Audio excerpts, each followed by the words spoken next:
O hidden life, vibrant in every atom. O hidden life, vibrant in every atom. O hidden light, shining in every creature. O hidden light, shining in every creature.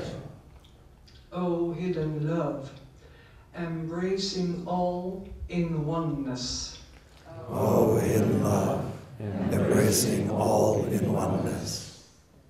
May each who feels himself as one with thee, may each who feels himself as one with thee, know he is therefore one with every other. know he is therefore one with every other. Shanti. Shanti. Shanti.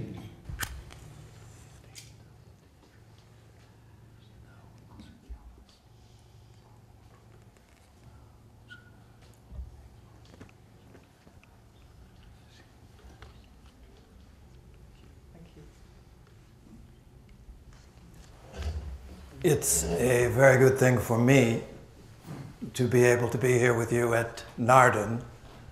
I have a confession. Many of you may be aware of this already. This is my first time putting my feet on the ground here at Naarden. First time. As with probably most of you, having come here once, it will not be the last time that I put my feet here. I apologize for the fact that my linguistic abilities are somewhat limited and I cannot speak to you in Dutch, but I can say one thing.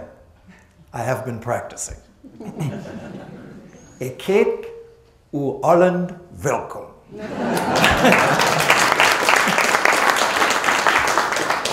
I have a wonderful tutor here. So you heard that, and that's it for me now. I have recently, could this be turned down just a little? Is that okay? Seems to echo. May I ask, first of all, is there anybody here who has difficulties understanding the way I speak English? Anybody at all? Because if so, I would encourage you, if there are problems while I'm speaking, interrupt me, say wait, repeat that please. We're just doing it this way because otherwise we would I'd have to work poor Wim Lees as a translator, which would mean that he would have to translate everything. So if you have any problem, don't hesitate to mention it, please. Okay? Okay? Okay. Okay.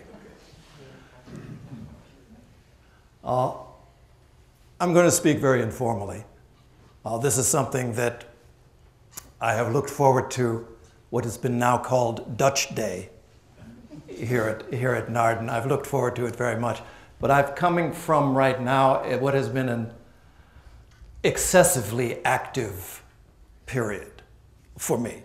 In the United States, we had our summer convention, which was followed immediately by another international event, educational conference, which brought together the Montessori stream of education, Waldorf, Krishnamurti, the wonderful work being done by Vic Hao Chin with the Golden Link Schools in the Philippines, and then a nature form of education, nature-based education.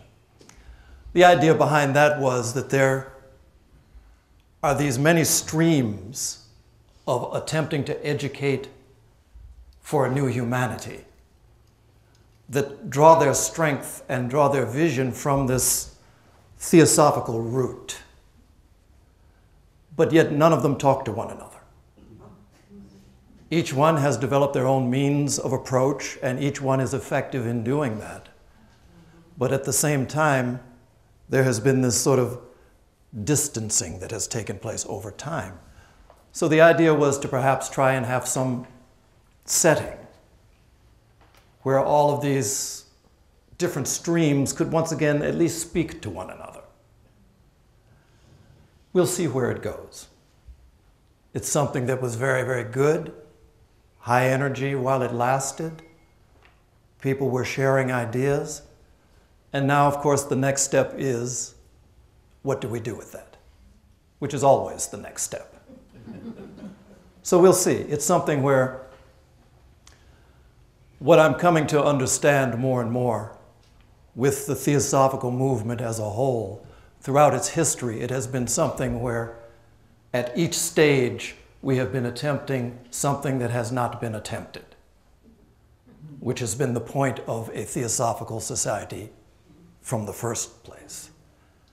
The fact that there has been a recognition in the world today of a certain desperate need was the starting point in 1875 for this new expression of the ageless wisdom of Theosophy. More and more, I find myself in a different sort of position, obviously. I am international president of this organization for a total of 3 months now. So it's something that is as new to you as it is to me. And it's something that has caused, it's rather remarkable to me in many ways. Because oftentimes people will tell you, oh, if such and such happens, it won't change me. You hear that in the United States a lot. If somebody wins the lottery, I won't change. The first thing that happens is you can't reach them on the telephone. They move to a place that has gates around it. And, they start acting very, very differently. But that's them. Of course, that's not me. Now I find myself in a position, international president for the Theosophical Society. Previously, I was president in America. Previous to that, I had served on its board of directors. I had worked as the president of the Theosophical Order of Service as well. But like many of you, someone who happened to find themselves in a position where this thing called Theosophy had had some sort of effect on me, that from my point of view and my life's experience was so profound and of such deep value that it was something that I wanted to work for. And so as a result, you start off and you're at the lodge meeting and you're setting up the chairs. After the lodge meeting's over, you're cleaning up the floors. You're doing whatever it is that you find in front of you to do is how it happens. And so that was my process. As something came up, I had one response when I would be asked, which is sort of I don't encourage this, but I was sort of locked into this one way of responding to Theosophical requests. Because my universal answer when asked if I would help with something or do something, it was always yes. You shouldn't try that as an approach to everything in life. But it helps you also to find out what your limitations are. So, now there are some very specific things I will say no to. But initially, yes. Why? Because the opportunity to expand the contact of this thing that is so precious to others who seem to be generally not necessarily even knowing what it is that they're looking to find. But to be able to make it possible for people to be exposed to this was something that was of value to me. As a result of that, instead of just setting up chairs, then it was like, could you plan a meeting? Then it was, could you present for the meeting? I have to tell you this, I had never spoken to a Theosophical group of people. Just, sitting around sharing in discussions was my field of exposure. In 1989, the lady who was then president of the Theosophical Society in America, she called me out to, she wanted to talk to me. And there's a word that I have come to fear in the English language. And it's a very simple word, but I've come to fear this word. When somebody tells me that they would like to have a chat, Tim, could you come out? Let's have a chat. You know, at first, it seemed like such an innocent thing. But when I went out to have a chat with Dorothy Abbenhaus, you knew Dorothy? She's a lovely lady. Went out to chat with her, and she said, Tim, you know, I would like for you to become one of our national speakers. You know, go around the United States speaking to groups. I said, Dorothy, I've never given a talk to one group. I feel you can do this. She was a good friend, co-worker of many years. So at least I said, let me think about it. Because, you know, at that time, our national speakers were Joy Mills, Stephen Heller, you know, very notable people. And I'm thinking, okay, Joy Mills, Stephen Heller, Tim? What is Dorothy thinking about? But again, my problem, this yes word, was eventually what I ended up responding with. And what I've found in the Theosophical world is this. I went out and I was giving talks to groups all around the country. Then somebody would ask you to come to some other country. Before you know it, why don't you serve on the National Board of Directors? Then why don't you be its vice president? Then time for another chat. Tim, would you consider? And that was one where I put my foot down. The no word finally came out of me. Betty Bland, past president in the United States, said, Tim, let's have a chat. We chatted. What it was about was, would you please think about taking on the role of president in the United States? That one, I was clear on. No. Because I had plans at that point. My daughter was getting ready to come out of college. Not come out of college, come out of high school and go to college. So my wife and I were looking at this little 4-year horizon of paradise where things were going to change. And we were thinking about where we would be in the world and how we would just be able to just enjoy each other's company, daughter-free. And this was my, you know, this is my little plan. I was not going to stop working for the Theosophical Society. I would. But my problem was, I had been much too close to seeing how this role of president works. And it was something that, as good as it might be for the Theosophical movement and all of that, it was something that had definite costs associated with it in terms of the way you shape your life, the way you conduct your affairs, your concept of what is my personal space and how that somehow starts to end and disintegrate. All of those were things which at that particular moment I was resistant to. But Betty Bland, being like so many people, not just a spiritual individual, but also shrewd, she says, Tim, well, let me ask you to do this. At least think about it. And there was my downfall. I did think about it. And the way that I thought about it, it was calculated to prevent this from happening. So everything that blocked it was what came up in my mind. So it's like, I can't do this, and I can be perfectly free and clear in thinking about it this way because my daughter's in school. Okay, it turns out that the moment she gets out of school was the moment that this presidency role would begin. So, okay, that one doesn't get in the way. And one by one, all of my very strong and very cherished obstacles fell to the side, which got me into that particular position. So obviously, that was the ceiling. This can go no farther. 2012, Radha comes to the United States.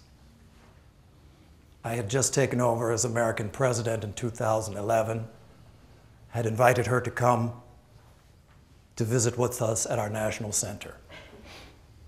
She comes first to Crotona, which is in the beautiful spot in Ojai, California. And I was out there at the same time for a meeting that was going on.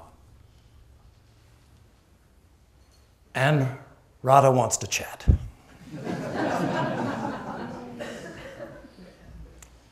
So the way it worked, we had a miscommunication.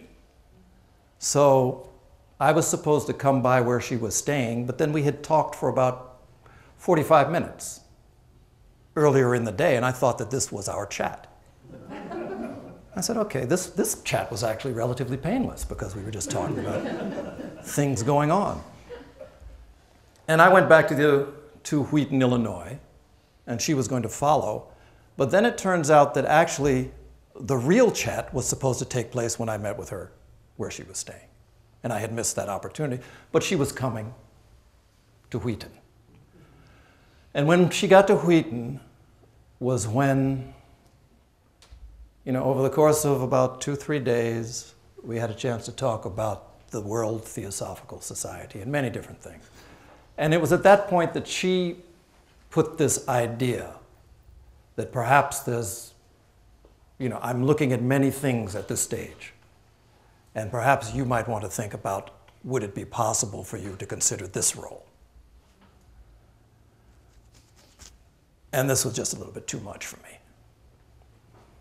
So, knowing that there was much time up ahead, just with myself, I agreed just to postpone this thinking.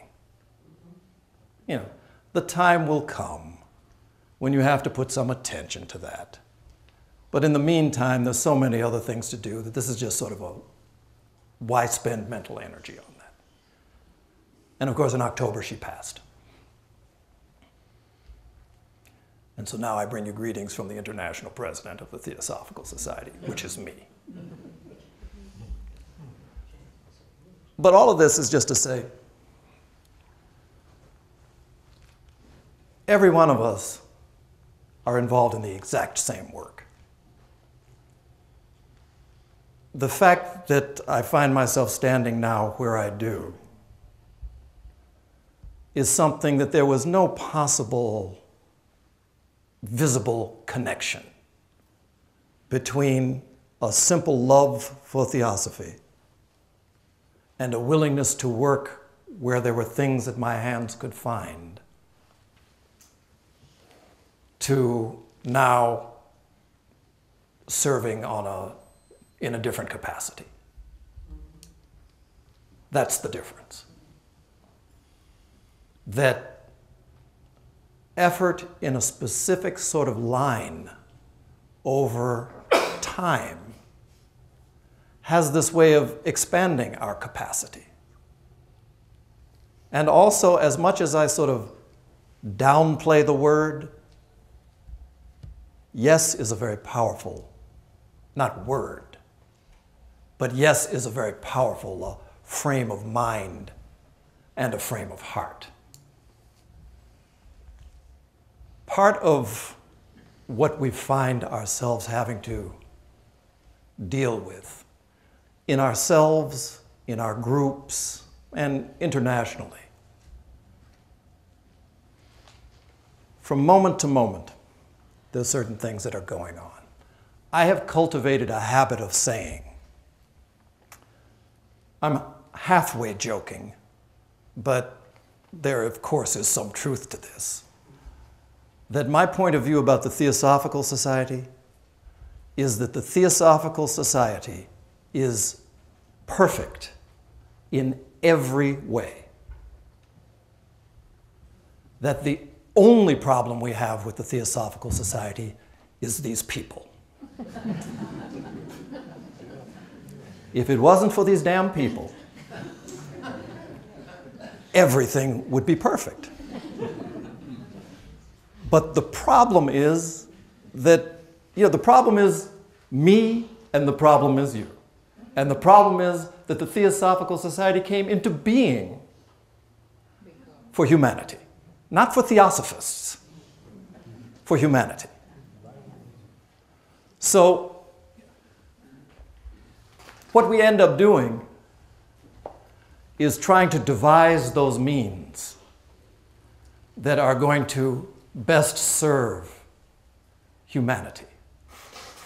Devise those means which not only are capable of serving humanity, but which we are capable of fulfilling from our side, which creates another level of thinking that must go on.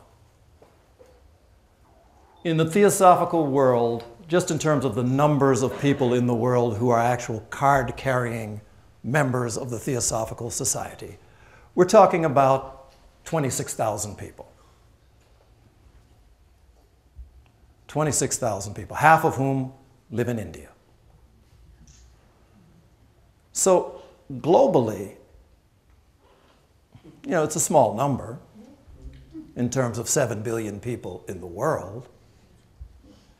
But, factually, it was smaller than that when it started in 1875.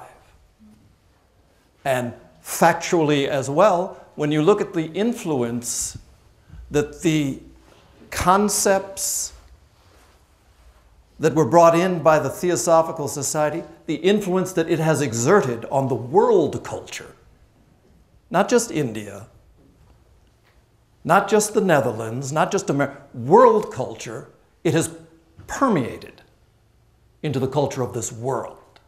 Certain ideas that are just common fare today were ideas that were just on the absolute cutting edge fringe in the past. Now such ideas, the universal brotherhood of humanity. These are ideas that major institutions have come into being to advance from the level of understanding which they are capable of grasping. So the idea of racism as a global issue was something that was just the order of things. It was correct in 1875. And for someone to stand up and say, this is inherently wrong, was revolutionary and was resisted. But obviously that's something that is the standard for the world today. Everybody recognizes it on a certain level. So something that came from an experience and then translated itself into a concept and then spread throughout the global thinking at the level of it is improper to make distinctions or discriminations based on what we interpret as race. Now that's accepted, that's correct. But the basis for that, the actual spiritual understanding of what actually constitutes brotherhood that stands behind this great ideal that's held up to the world today, the fullness of that is not realized. But it's from that spring that all of this, all of these fountains are fed. And so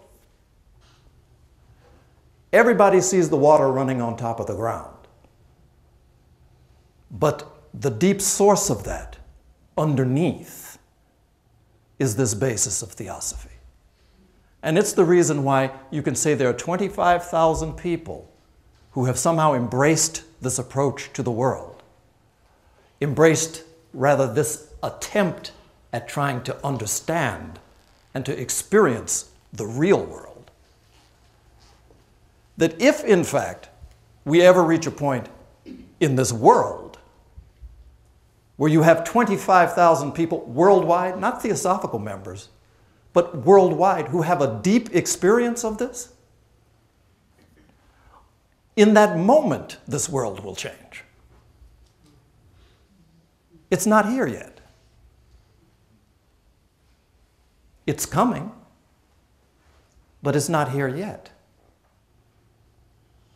And so the value of this theosophical effort, it can't be overstated.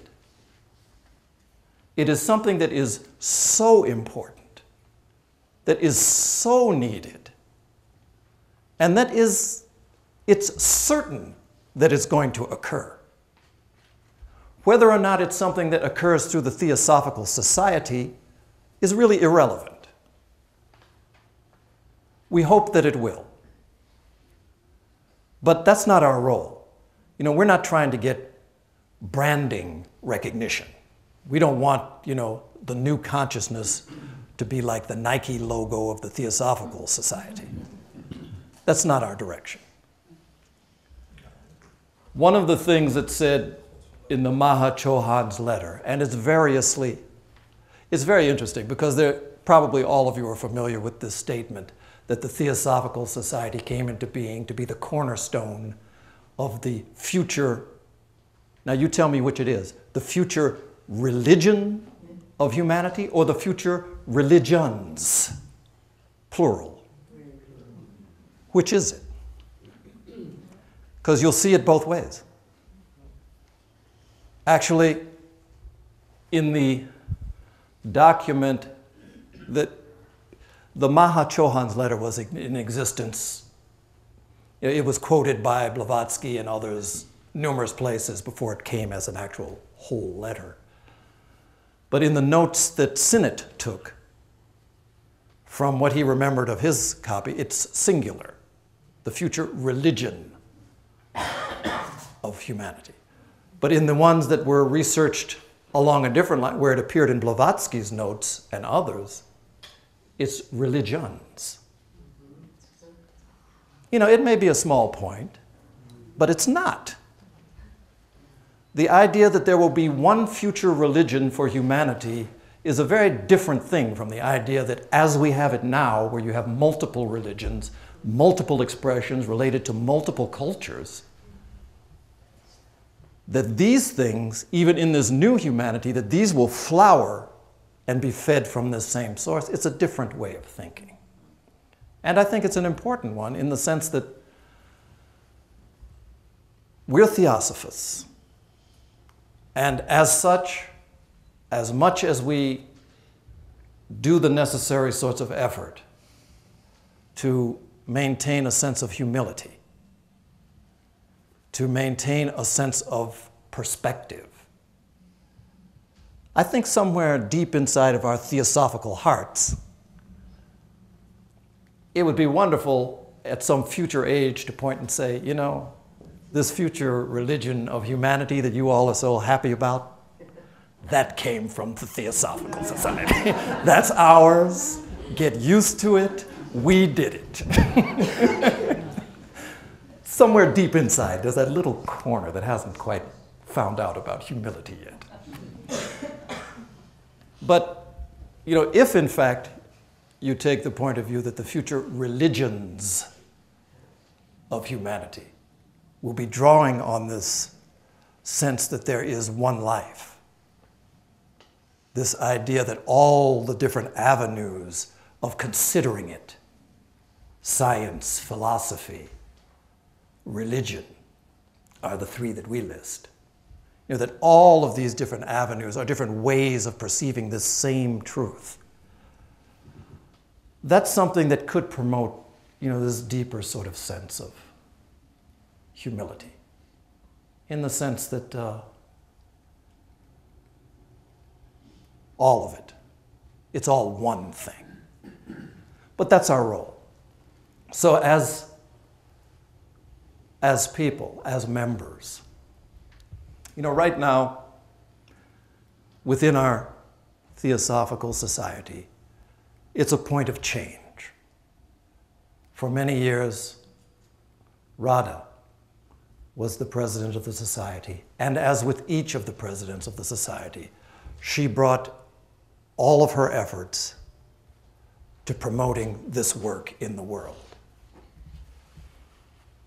I have said that none of our presidents, from beginning, and I can speak very clearly about right now, none of them have been perfect. But every one of them has been perfect in their service to the Theosophical Society, which is not the same as saying that nobody made mistakes or makes mistakes. We're here for a reason. You know, we have been exiled to these bodies for a reason, because we have to learn. So that process is going to continue, and we are going to continue to make mistakes. But as we were talking about at dinner last night, the biggest mistake we could make, the only way we can prevent ourselves from making mistakes is to stop trying. Don't try, you won't make any mistakes. But you will make one mistake, which is to stop trying. So, what I can tell you in terms of where we are now, you have a new president, get ready for a new set of mistakes.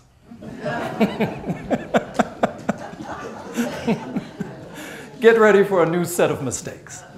But, you know, there will be times we may not be in complete agreement about specifics. As odd as it might be to hear, even my wife and I at times are not in complete agreement. But about the little things.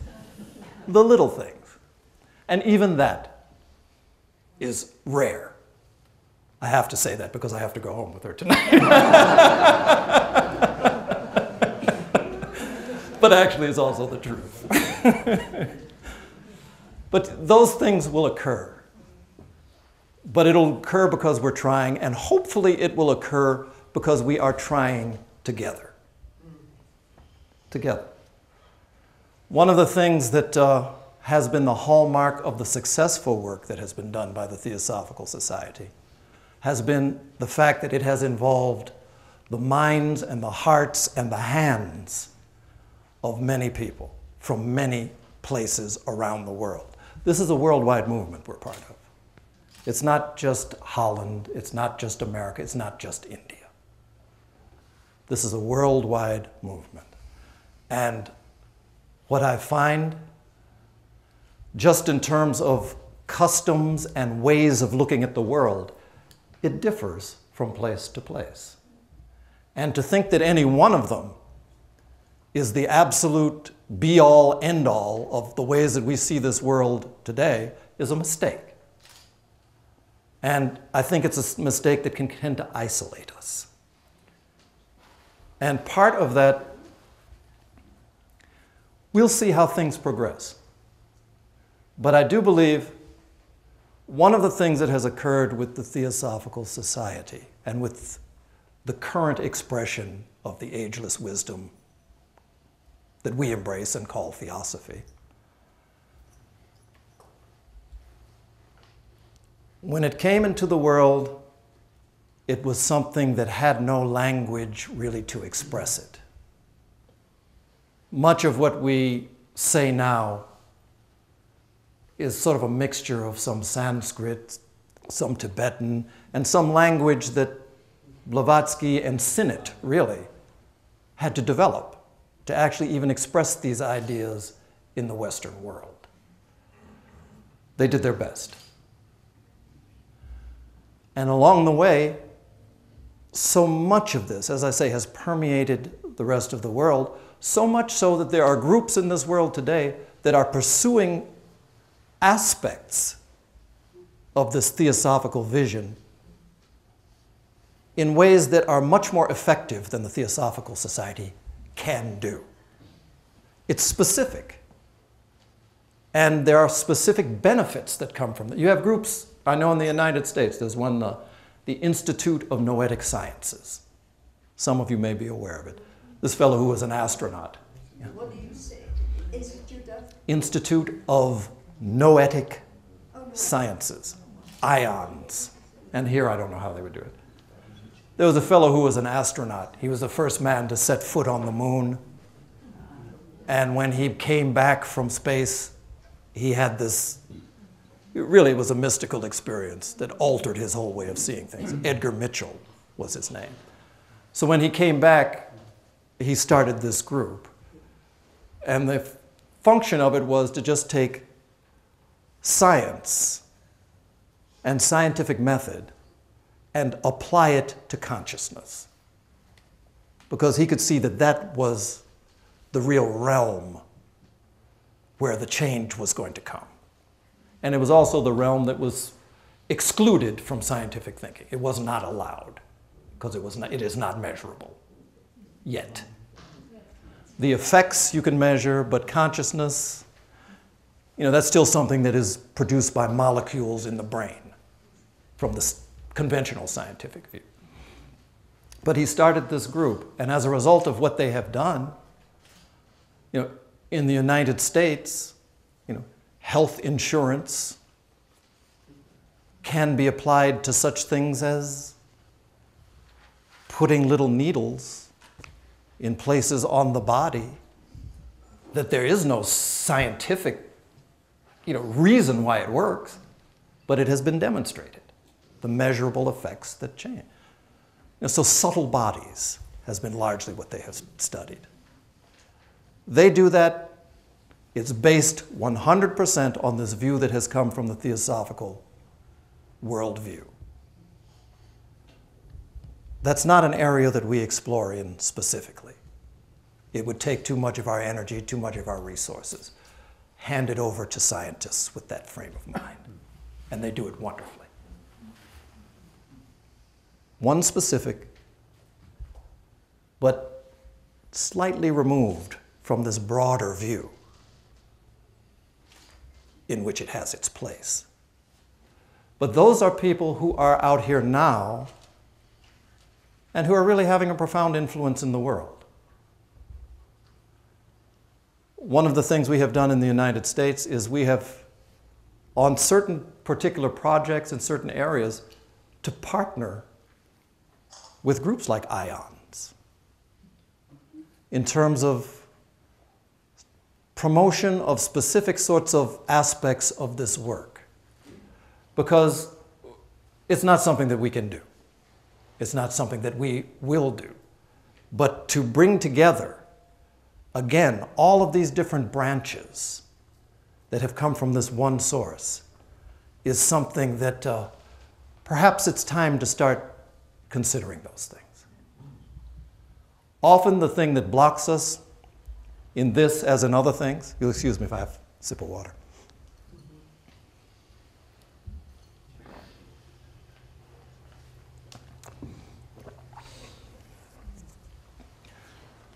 I think if we were to talk about what it is that stands in the way, what is it that we could say perhaps prevents the Theosophical worldview from having a greater impact? I've started to define it, again, perhaps in simple terms.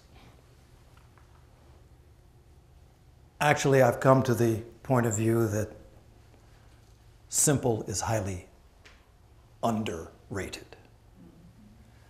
I start to believe that we as people, and particularly we as Theosophists, often have a love of complexity. We just can't do without our complex, multi-layered way of thinking, which is necessary to cultivate,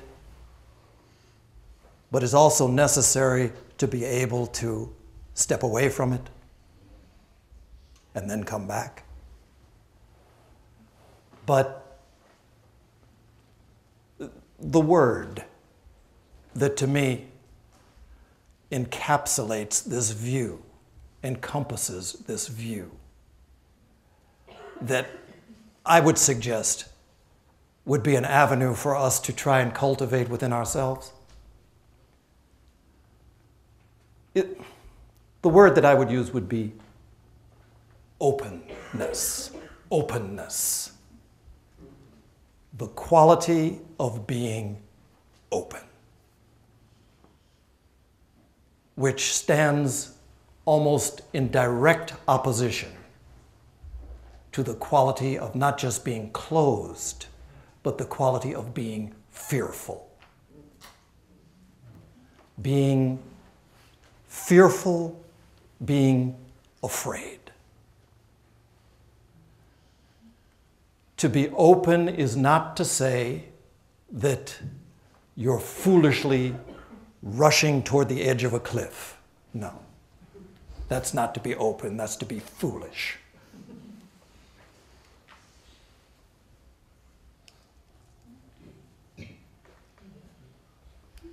Here's an example. A doorway.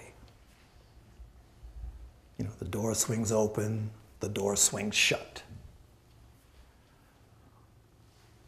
To the opening, there is no distinction between what's on this side of the opening and what's on that side of the opening.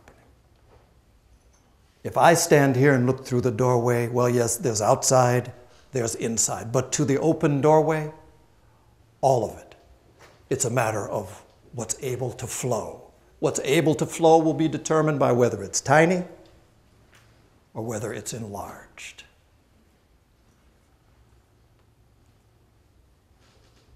I think sometimes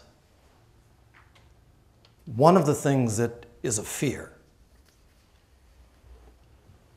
for members of any particular body or any particular institution, or even for a family. You know, all of these things are forms of different types.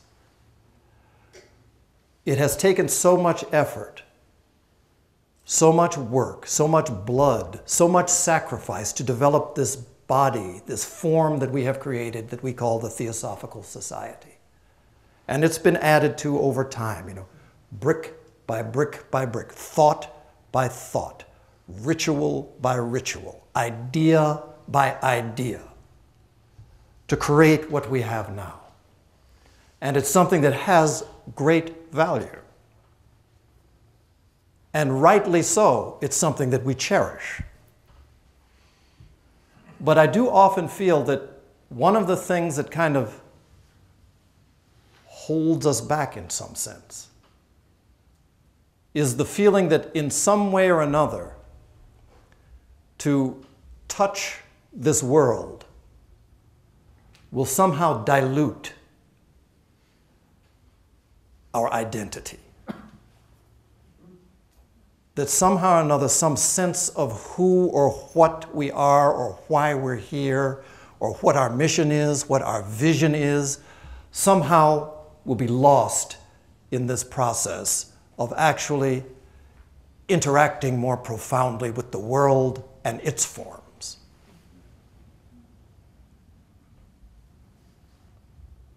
And to my mind, in a certain way,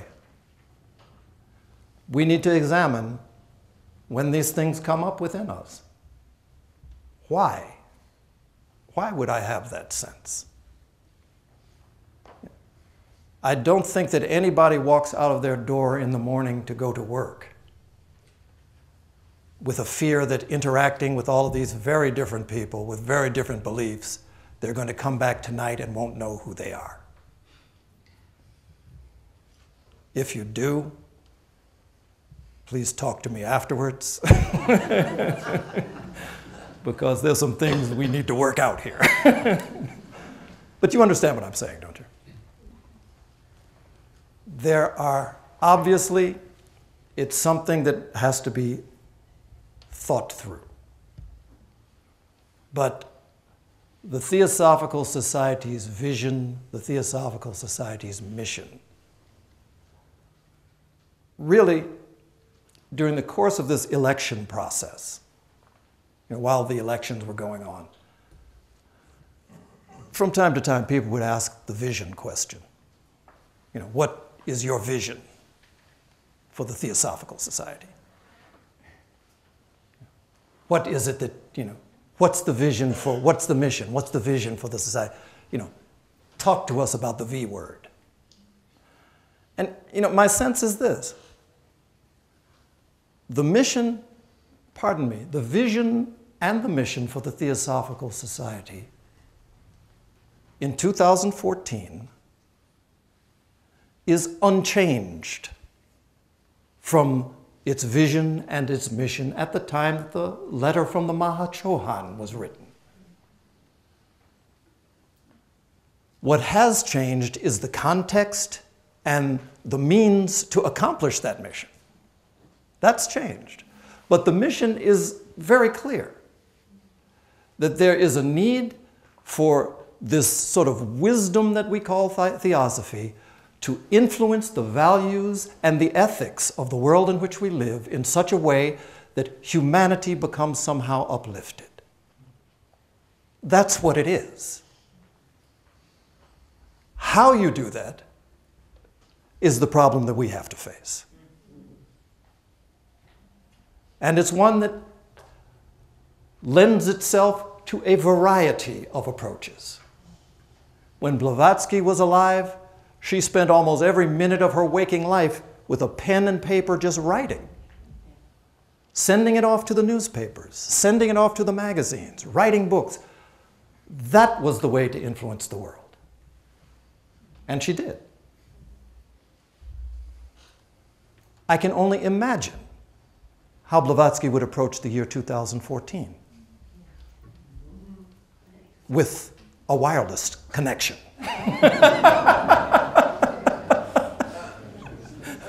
I don't think she'd get any more sleep, but it would be spent at a keyboard.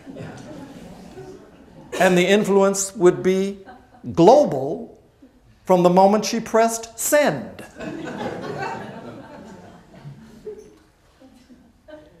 But also, you know, that's just something that's very apparent to me.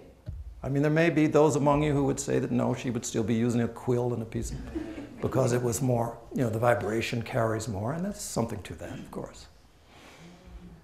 So, as I said, I really just wanted to talk informally, just to share some thoughts, just to, in a way, introduce myself to you. There's only a few of you here in the room that I had actually met before today. And so I was very much looking forward to what has come to be called Dutch Day. I love it. I mean, that's a good, you know, that's no little title. Dutch Day. I'm going to go back to the US and say, do you know what we celebrated when I was in the Netherlands? I came and it was Dutch Day. They'll say, oh, that's amazing. Because, you know, in the United States, people are keenly unaware of geography. They don't know.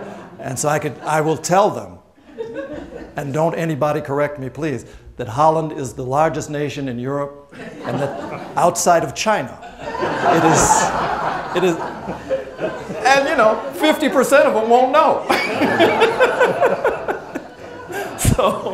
So I don't want to see anything online saying, excuse me, but no, Holland is.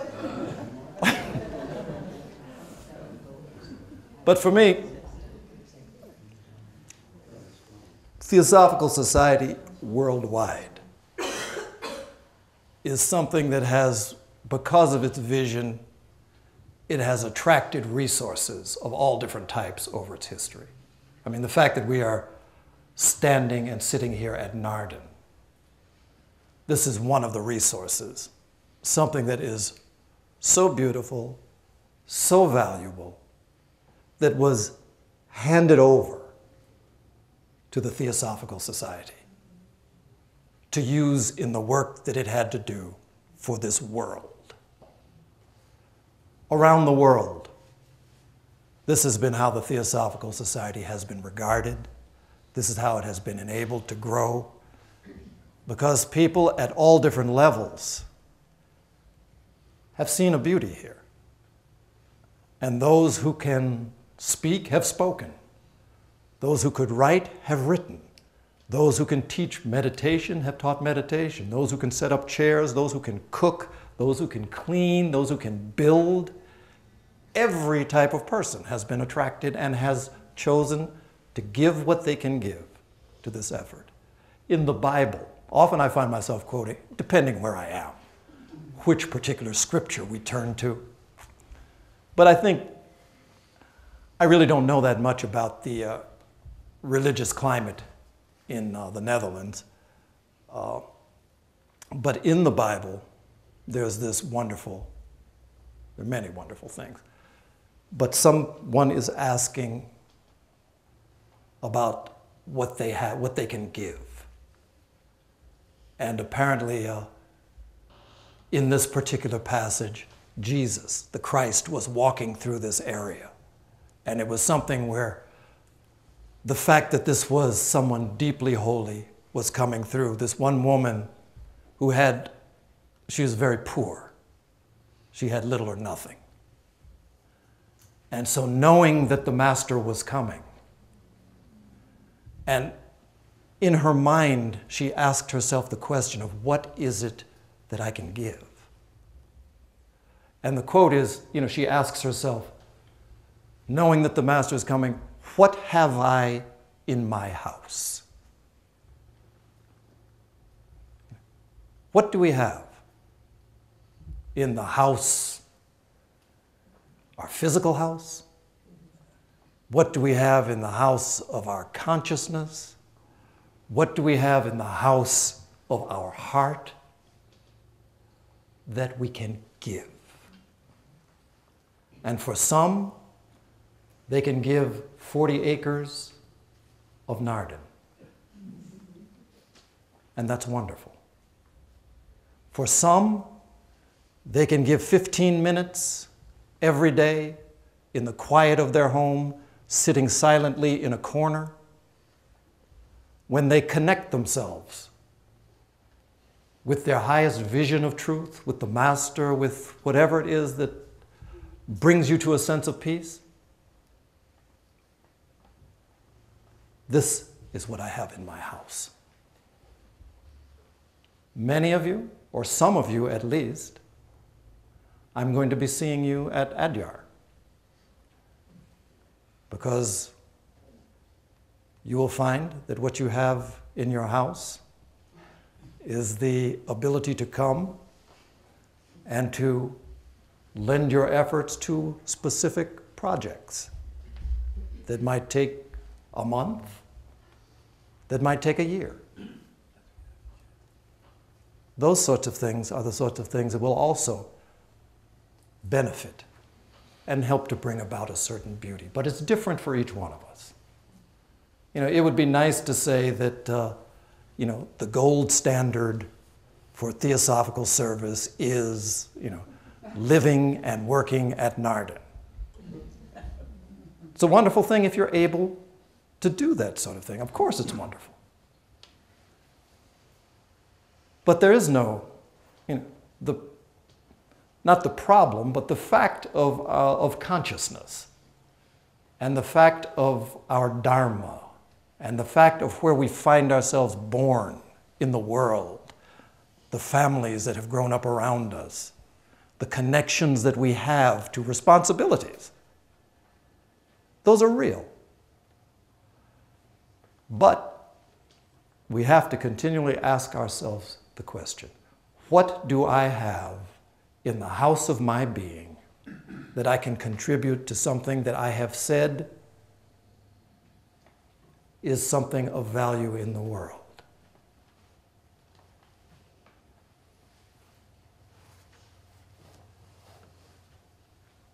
So probably, before we hit that croissant territory, we're going to have an opportunity later in the day to, if you have certain questions or if you have certain ideas, we're going to have an opportunity later in the day to go into some of those so that I can speak maybe specifically to some of the things that you're thinking about. So I do thank you for your attention. Thank you, thank you, thank you.